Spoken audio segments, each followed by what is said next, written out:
हमारे आसपास समाज में हर तरह के लोग होते हैं। कुछ जो हमें प्यार करते हैं और सही सलाह देते हैं, जबकि कुछ लोग ऐसे भी होते हैं जिनका काम हर बात में नुक्स निकालना और हमें नीचा दिखाना होता है। कई बार ऐसे व्यक्तियों का सामना करना काफी मुश्किल हो जाता है, क्योंकि हमें वह तरीका ही नहीं पता होता कि किस प्रकार से ऐसे व्यक्तियों का सामना किया जाए ताकि उनसे हमारे रिश्ते भी खराब ना हो और उन्हें उनकी इस आदत का अच्छा जवाब भी मिल जाए। जो भी दुष्ट प्रकार के व्यक्ति होते हैं, वह कमियों को देखने और सुधारने के स्थान पर केवल और केवल दूसरे के आत्मविश्वास पर वार करते हैं, ताकि सामने वाला व्यक्ति प्रभावित हो जाए और जीवन में सफलता हासिल न कर पाए। इस प्रकार के व्यक्तियों से हमेशा सावधान रहने की आवश्यकता होती है, क्योंकि वे केवल अपनी इच्छा पूर्ति के लिए इस प्रकार का व्यवहार कर देते हैं। आइए बुद्ध सन्यासी और उनके शिष्य की यह कहानी सुनते हैं कि यदि कोई व्यक्ति आपको नीचा दिखा रहा है तो उससे किस प्रकार का व्यवहार करना चाहिए। कहानी शुरू करने से पहले चैनल को सब्सक्राइब जरूर कर लें और दबा दें। दोस्तों, गौतम बुद्ध की शिक्षा हर किसी के जीवन को नई दिशा दे सकती है।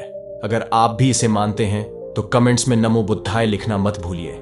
एक समय की बात है, बौद्ध सन्यासी के आश्रम में उनके दो बहुत ही विचित्र शिष्य रहा करते थे। दरअसल वे दोनों विचित्र इसलिए थे कि दोनों का स्वभाव बिल्कुल ही अलग था। जहां एक शिष्य का काम सभी के कामों में गलतियां निकालना और सभी को बिना मांगे भी सलाह देना था, तो वहीं दूसरे शिष्य का स्वभाव कुछ ऐसा था कि यदि उसे कोई कुछ कह देता था तो वह जवाब नहीं दे पाता था और घंटों इस बात पर विचार करता रहता था। दोनों आपस में अच्छे मित्र थे। बौद्ध सन्यासी अपने इन दोनों शिष्यों के स्वभाव से अच्छी तरह परिचित थे। एक बार की बात है, दोनों में से वह शिष्य जो जवाब नहीं दे पाता था, वह बौद्ध सन्यासी के पास पहुंचा। दरअसल वह बेहद दुखी था। बुद्ध सन्यासी ने जब उससे उसकी परेशानी का कारण पूछा, तब उसने बताया कि उसका अपना मित्र ही उसे हर समय नीचा दिखाने का काम करता है। उसके मित्र की इस आदत को देखकर आश्रम के अन्य सभी लोग भी उसे चिढ़ाते रहते हैं और कुछ ना कुछ कहते ही रहते हैं। लेकिन दुख की बात यह है कि वह कभी उन सबको उत्तर नहीं दे पाता और ना ही उसे वह तरीका पता है जिससे ऐसे लोगों का सामना किया जा सके। अपने शिष्य की यह बात सुनकर बुद्ध सन्यासी मुस्कुराए और बोले, यह समस्या तो बड़ी ही सरल है। तुम स्वयं इन समस्याओं का सामना कर सकते हो, लेकिन इसके लिए तुम्हें स्वयं की बुद्धि का प्रयोग करना होगा। शिष्य ने कहा कि अब आप ही मुझे बताइए, मैं ऐसे लोगों का सामना किस प्रकार कर सकता हूं। बुद्ध सन्यासी ने कहा, ठीक है, मैं तुम्हें उपाय बताता हूं। सबसे पहले और मुख्य उपाय है, यदि कोई तुम्हारा अपमान करे या तुम्हारे विषय में कुछ ऐसी बात करे जो तुम पसंद नहीं करते, तो तुम अपना बचाव कभी मत करो। उन्हें जो भी बात करनी है बात करने दो। तुम्हें कोई आवश्यकता नहीं है उन्हें यह समझने की कि आखिर तुम्हारे साथ यह समस्या क्यों है। ऐसा करने से तुम स्वयं उनके द्वारा बताई गई बातों को अपने ऊपर लेकर उन्हें सही सिद्ध कर रहे हो। ऐसी स्थिति में अपना बचाव कभी नहीं करना चाहिए। दूसरा उपाय, यदि आपके बारे में कोई कुछ बुरा कह रहा है या आपको नीचा दिखाने की कोशिश कर रहा है, तो तुरंत ही उस पर हमला करने मत लग जाओ। ऐसा करने से आप उन्हें एक और मौका दे रहे हैं कि वह आपके ऊपर कोई और बात लगाए। अचानक उनकी बातों का जवाब दे देने से आप स्वयं को ही उनकी नजरों में कमजोर सिद्ध कर रहे हैं। ऐसा कभी नहीं करना चाहिए। तीसरा उपाय, यदि कोई आपको चुभने वाली बात कह रहा है या आपको नीचा दिखाने का प्रयास कर रहा है, तो आपको उस प्रश्न पूछना चाहिए और कारण पूछना चाहिए कि आखिर वह आपके बारे में इस प्रकार से क्यों बात कर रहे हैं। ऐसा करने से अगर उनकी मंशा गलत होगी तो वह अपने आप ही शांत हो जाएंगे, क्योंकि उनके पास आपके द्वारा पूछे गए प्रश्नों का कोई उत्तर होगा ही नहीं। यदि उस व्यक्ति ने आपको कारण बता दिया है कि वह आपके बारे में गलत बातें क्यों कर रहे हैं, तब आपको उन बातों का हल अवश्य पूछना चाहिए कि आखिर किस प्रकार से आप अपनी कमियों को दूर करें। यदि वह सही मंशा से आपको आपकी कमी बता रहे हैं, तो निश्चित ही इसका निवारण उनके पास होगा। उदाहरण के लिए, अगर किसी ने आपको आपके काले रंग के लिए टोक दिया है, तो सबसे पहले आप अपना बचाव ना करते हुए उनकी पूरी बात को सुनिए और ये जानिए कि काला रंग होने से आपके क्या क्या नुकसान हैं। अचानक उनके ऊपर हमला मत करिए। उनसे यह कहिए कि आपको अच्छी तरह से पता है कि आपका रंग काला है। उन्हें यह बताने की आवश्यकता बिल्कुल नहीं है। आप उनसे पूछिए कि क्या सचमुच मेरा रंग बदला जा सकता है? यदि हां तो कैसे? साथ ही उन्हें यह भी बताइए कि जीवन में सफलता प्राप्त करने के लिए आपका रंग महत्व नहीं रखता है।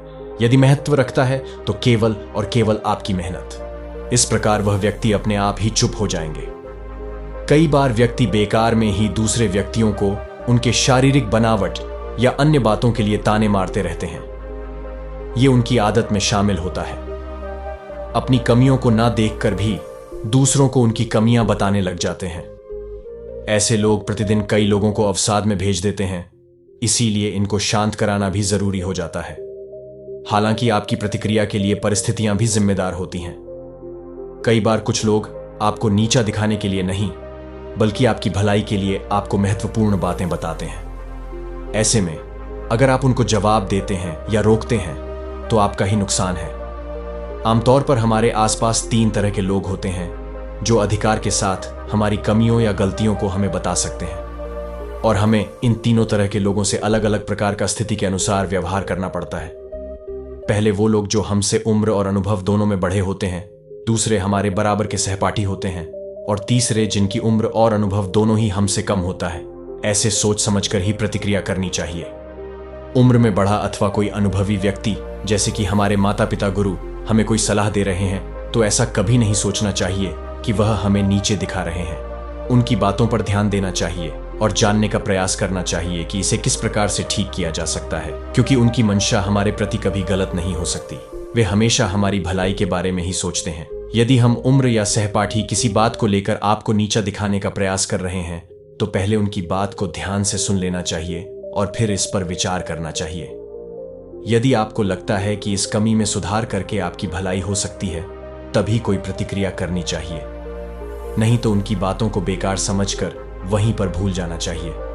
कई बार बड़े लोग अपने से छोटों को अनुभवहीन मानते हैं और उनकी बातों पर ध्यान नहीं देते हैं। ऐसा कभी नहीं सोचना चाहिए कि जो हमसे उम्र में छोटा है वह हमेशा गलत बात करेगा। यदि आपका कोई छोटा आपसे सही बात कह रहा है तो उसकी बात को ध्यान से सुनना चाहिए और विचार करना चाहिए कि क्या इससे हमारी भलाई हो सकती है। यदि हां, तो उसी अनुसार प्रतिक्रिया करनी चाहिए। यदि नहीं, बल्कि वह नीचे दिखाने का प्रयास कर रहा है, तो उसे जवाब देकर शांत कराना चाहिए।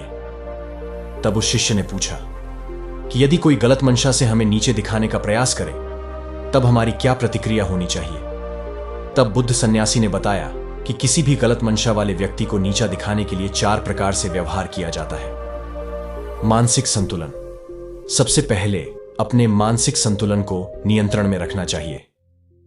अगर कोई आपके सामने उल्टी सीधी बात कर रहा है और आपने अपना मानसिक संतुलन खो दिया, धैर्य नहीं रखा, ऐसे में आप स्वयं को ही दोषी सिद्ध कर रहे हैं। इसलिए कभी भी दूसरे द्वारा कही गई बुरी बातों पर अपना मानसिक संतुलन सबसे पहले नियंत्रण करना चाहिए। यदि उसे समय अपने धैर्य रख लिया तो निश्चय ही समय आने पर आप उसे व्यक्ति को बिल्कुल सही जवाब दे पाएंगे। ऐसा जवाब देंगे कि दोबारा वह व्यक्ति आपको कुछ नहीं कहेगा। वाणी पर संयम। कोई आपको नीचा दिखाने वाली बात कर रहा है तो उसके बात को धैर्यपूर्वक सुन लेना चाहिए और अपनी वाणी पर संयम रखना चाहिए। कई बार व्यक्ति दूसरे द्वारा कही गई बुरी बातों पर अपनी वाणी का संयम खो देते हैं और सामने वाले व्यक्ति को गाली अथवा बुरी बातें कहने लग जाते हैं। ऐसा कभी नहीं करना चाहिए। हमेशा अपनी वाणी पर संयम रखना चाहिए, क्योंकि ऐसा करने से आपके ऊपर कोई दोष नहीं लगेगा। कहीं ना कहीं सामने वाले व्यक्ति को अनुभव होगा कि यह तो मुझे कुछ नहीं कह रहा है, इसके आगे बोलना ठीक नहीं है, उसे बात का कोई फर्क नहीं पड़ रहा था। इस प्रकार आप चुप रहकर भी सामने वाले व्यक्ति को नीचा दिखा सकते हैं। उपालंब एक ऐसा व्यवहार है जो कि बुद्धिमान व्यक्तियों द्वारा सबसे अधिक प्रयोग किया जाता है। यदि कोई व्यक्ति आपकी बेइज्जती कर रहा है और आपके बारे में बुरी बातें करके आपको नीचा दिखाने का प्रयास कर रहा है तो इसके लिए 2 तरीके हैं। आप इन तरीकों का प्रयोग करके उन्हें अच्छा जवाब दे सकते हैं। पहला, उस व्यक्ति को ऊंचा दिखाकर नीचा दिखाना। किसी व्यक्ति को ऊंचा दिखाकर नीचा दिखाना बड़ा ही सरल होता है। यदि कोई आपकी बेइज्जती कर रहा है, आपकी शारीरिक बनावट के बारे में बुरा कह रहा है या ऐसा कह रहा है कि आपकी लंबाई बहुत कम है, तो आपको इस बात का उत्तर कुछ ऐसे देना चाहिए कि आप और आपके परिवार की सभी लोग बहुत लंबे हैं। निश्चित ही उन्हें जीवन के किसी क्षेत्र में मेहनत करने की आवश्यकता नहीं है कि आप लोगों को सफलता तो आपकी लंबाई देखकर ही मिल जाती है।